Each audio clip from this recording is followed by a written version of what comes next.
The biggest free agent signing of the summer is clearly LaMarcus Aldridge spurning the Portland Trail Blazers to return to his home state and play for the San Antonio Spurs. With Portland already losing 3 starters, I don't blame Aldridge for wanting to jump ship to an instant title contender, considering he's getting towards the back half of his career.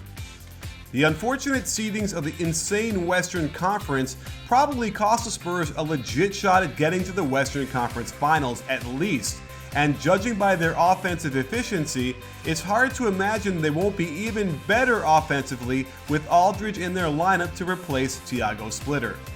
The Spurs' overall offense was ranked 7th last season, and the most common method of attack, the spot-up, ranked 4th overall.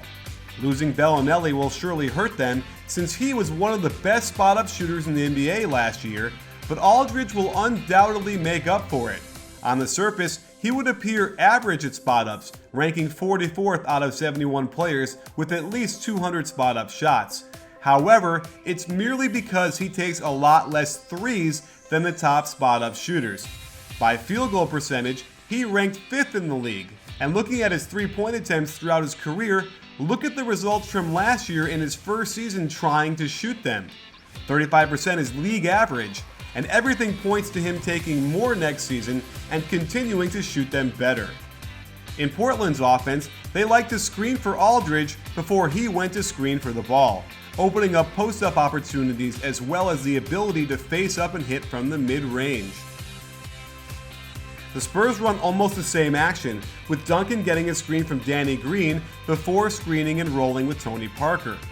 And one can imagine Parker and Duncan running this with Aldridge ducking in and not having to watch any more bad splitter misses in the lane.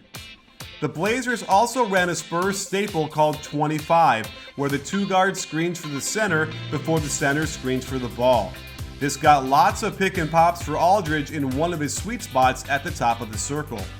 Here the Spurs running the exact same play, and while it opens up the layup for Parker, there is plenty of options to get Aldridge the ball in this scenario. Imagine Aldridge is playing Bonner's position in this version of 25. The Spurs flow beautifully into dribble pitch, and keep an eye on how open Bonner is on this. If Kawhi doesn't get the layup, Aldridge will be getting tons of open looks. The Blazers ran a lot of horns with Aldridge and Lopez on the elbows, and it opened up things to both spot up or drive to the hoop. The Spurs run horns on steroids, using motion first before breaking into the set, and with their attention to supreme ball movement, Aldridge could conceivably get some of the easiest shots of his career in San Antonio. The basic high pick and roll is a staple of Portland's offense, getting tons of open mid-range for Aldridge, and the Spurs have the same exact action in their offense as well. And Aldridge is no doubt an upgrade over Duncan trying to hit this shot, and he's also better at getting the short roll and scoring at the basket as well. The Spurs posted up less than 10% of the time last year and ranked 6th overall in efficiency. They certainly had the basic post-up for Duncan in the block, and he was surprisingly ineffective down there last year. Interestingly, Splitter was the Spurs' highest-rated post player in limited touches, but they are now replacing him with a player with much better moves, touch, hands, and overall scoring ability, especially in crunch time. Aldridge is simply another devastating low-block weapon the Spurs can go to in close games down the stretch. I am certain Coach Popovich will not miss the sight of Splitter trying to shoot his awkward jump hooks and strange off-balance scoop shots. Aldridge thrived in the Portland offense by being the fulcrum from the elbow.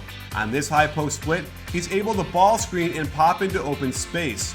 And if he's on the strong side, they did nice action to cross screen for him to get great low post position where he could isolate and do damage.